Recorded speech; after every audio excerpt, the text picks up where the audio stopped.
আলহামদুলিল্লাহ আলহামদুলিল্লাহ রাব্বিল আলামিন ওয়াসসালাতু ওয়াসসালামু আলা সাইয়্যিদিল মুরসালিন ওয়া আলা আলিহি ওয়া সাহবিহি আজমাইন। আসসালামু আলাইকুম ওয়া রাহমাতুল্লাহ। আপনারা কি সবাই ভালো আছেন? আলহামদুলিল্লাহ। আমি প্রায় 14 বছর কারাগারে থাকার পর আজকে সকালে মুক্ত হলাম। আমি এখন মুক্ত, আমি এখন স্বাধীন। এটা স্বাধীন দেশে আমি স্বাধীন নাগরিক একজন।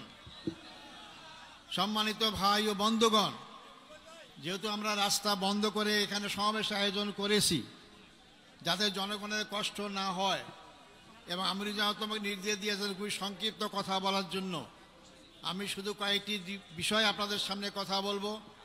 আল্লাহ যদি তৌফিক দান করেন, যদি বেঁচে থাকি অবশ্যই আপনাদের সাথে বারবার দেখা হবে ইনশাআল্লাহ। আমি সর্বপ্রথম আমাদের মহামান্য আদালতকে ধন্যবাদ জানাইতে চাই। তারা ন্যায় বিচার প্রতিষ্ঠার একটা অগ্রণী ভূমিকা পালন করছেন। এতদিন ন্যায় বিচার ছিল না, আদালতকে ব্যবহার করা হয়েছে। এই জন্য আশা করি আমরা সামনের দিনগুলোতে আমাদের আদালত জনগণের আশা আকাঙ্ক্ষা অনুযায়ী তারা জনগণের ন্যায় বিচার যাতে পায় সেই ব্যবস্থাই তারা করবেন। আমি ধন্যবাদ জানাতে চাই আমার মামলায় যে সমস্ত আইনজীবী নিয়োগ করা হয়েছিল, আমি যতদূর পত্র পত্রিকার মাধ্যমে জানতে পেরেছি, পড়তে পেরেছি, তা অত্যন্ত সাবলীল সুন্দর যুক্তি উপস্থাপন করার মাধ্যমে আমার মামলার অসারতা দুর্বলতা সমস্ত কিছু প্রকাশ করতে পেরেছেন।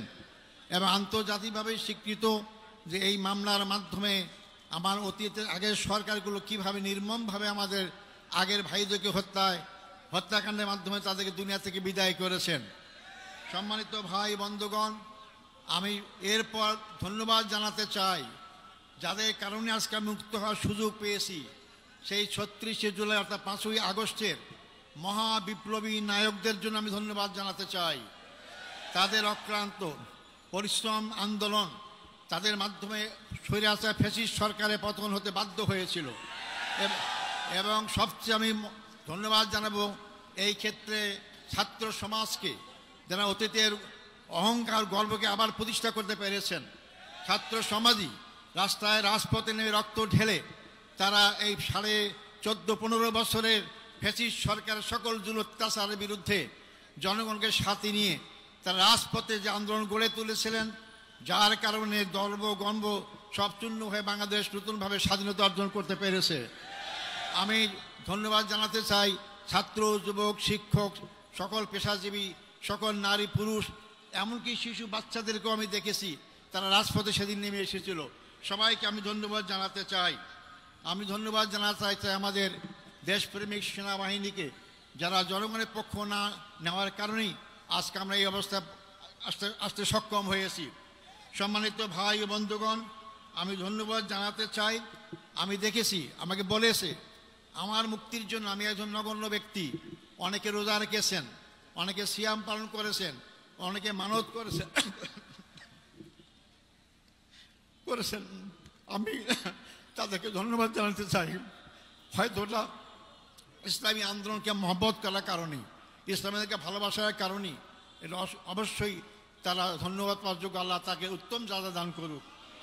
সম্মানিত ভাই ও বন্ধুগণ, আমি স্মরণ করছি অত্যন্ত দুঃখ বেদনা ভারাক্রান্ত হৃদয় যারা আমার নেতা ছিলেন, সেই নেতাদেরকে অন্যায়ভাবে হত্যা করা হয়েছে, জুডিশিয়াল কিলিং করা হয়েছে তাদেরকে। আমাদের শ্রদ্ধেয় নেতা বাংলাদেশ জামাত ইসলামীর আমির শহীদ মৌলানা মতিউর রহমান নিজামী, আমাদের শ্রদ্ধেয় নেতা জনাব শহীদ আলী হাসান মোহাম্মদ মুজাহিদ, আমাদের শ্রদ্ধেয় নেতা জনাব মোহাম্মদ কামারুজ্জামান, আমাদের শ্রদ্ধেয় নেতা জনাব মোহাম্মদ আব্দুল কাদের মোল্লা, আমাদের শ্রদ্ধেয় নেতা জনাব মোহাম্মদ আব্দুল কাদের মোল্লা। এরপরে সবচেয়ে দুঃখজনক হচ্ছে যে আমাদের সবার শ্রদ্ধার পাত্র, সারা দুনিয়ায় পরিচিত আন্তর্জাতিক খ্যাতিসম্পন্ন আলেমউদ্দিন হযরত মৌলানা দেলাওয়ার হোসেন সাঈদীকে বিনা চিকিৎসায় হত্যাকাণ্ডের ষড়যন্ত্র হত্যা করা হয়েছে। আমি এটাকে সবাইকে স্মরণ করছি। সাথে সাথে আমি স্মরণ করতে চাই আমাদের সদ্য নেতা মীর কাসেম আলী সাহেবকে। তাকেও সর্বশেষ তার ছেলেকে গুম করা হয়েছে, দেখতে চেয়েছিলেন, তাকেও দেখতে দেওয়া হয় নাই, তাকে ফাঁসির কাছে ঝুলে তাকে হত্যা করা হয়েছে। আমি সাথে সাথে জাতীয়তাবাদী দলের নেতা জনাব সালাউদ্দিন কাদের চৌধুরীকেও ফাঁসির কাছে ঝুলানো হয়েছে, আমি সেটাও আমি স্মরণ করতে চাই। সম্মানিত ভাই বন্ধুগণ, আমরা এর মধ্যেও হারিয়েছি জেলখানায় আমাদের সেই শ্রদ্ধেয় নেতা অধ্যাপক গোলাম আজমকে, আমরা হারিয়েছি আমাদের মৌলানা আবুল কালাম মোহাম্মদ ইউসুফ সাহেবকে, হারিয়েছি আমরা 5 বারের নির্বাচিত এমপি মৌলানা আব্দুল সোবহান সাহেবকে আমরা হারিয়েছি। এরপরও আমি বের হয়ে হারিয়ে দেখতে পেলাম আমাদের সামনে এখন তারা নেই।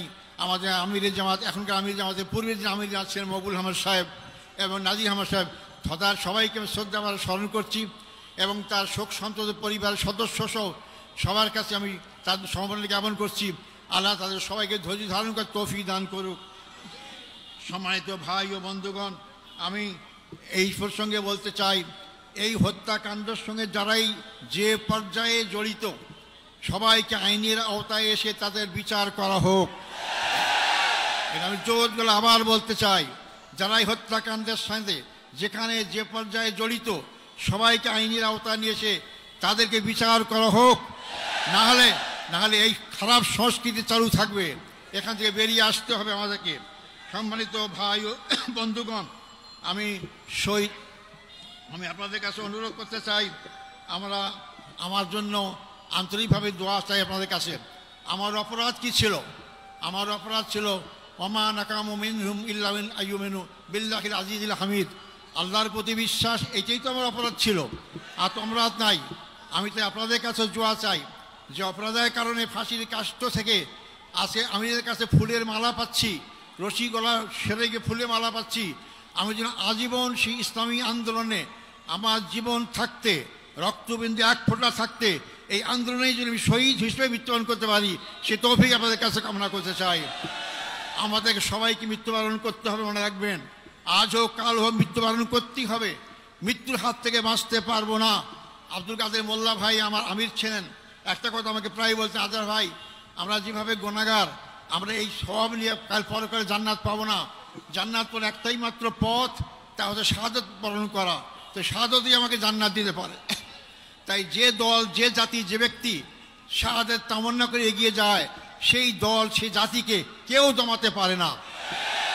সম্মানিত ভাই এবং বন্ধুগণ, সেই দোয়া করার সাথে সাথে আপনাদের সবাইকে সবার মাধ্যমে সারা বাংলাদেশের আপনার জনসাধারণকে আহ্বান করতে চাই, আসুন, এই দেশ আমাদের সবার, এই দেশের মানুষের আশা আকাঙ্ক্ষা চিন্তা চেতনা ঐতিহ্য অনুযায়ী এই দেশটাকে ইসলামী সমাজ গড়ার আকাঙ্ক্ষা আমরা সবাই এগিয়ে যেতে পারি। আল্লাহ অবশ্যই আমাদের সাথে থাকবেন ইনশাআল্লাহ। আমি আর বিলম্ব করব না, যেহেতু আমরা রোদ্রে কষ্ট পাচ্ছেন, আপনারা আমার জন্য দোয়া করবেন। আমার আর পাওয়ার কিচ্ছু নাই, আমার জীবনে যদি আমরা এখানে আল্লাহর দিন প্রতিষ্ঠা দেখে যেতে পারি, এর চেয়ে সর্ব বড় পাওয়ার কিছু নাই। আপনাদের সবাই সেই দিন প্রতিষ্ঠা আন্দোলনে যার যার জায়গা থেকে যে ভূমিকা রাখা দরকার সেই ভূমিকা সবাই রাখবেন, এই আশাবাদ ব্যক্ত করে সাংবাদিক বন্ধুগণ, ফটোগ্রাফার যারা এখানে আসছেন, যারা আজকে আমাদের এখানে উপস্থিত হয়েছেন, তাদেরকে আমি ধন্যবাদ জানাতে চাই এবং যারা যেভাবে আমাকে সহযোগিতা করেছেন তাদেরকে ধন্যবাদ জানাতে চাই। আবারও আমি আপনাদের কাছে আমার জন্য দোয়া কামনা করে আমার বক্তব্য এখানে শেষ করছি। আসসালামু আলাইকুম রহমতুল্লাহি ওয়া বারাকাতুহু। For more updates, follow us on Facebook, subscribe our YouTube channel, get the latest update on www.daily-sun.com.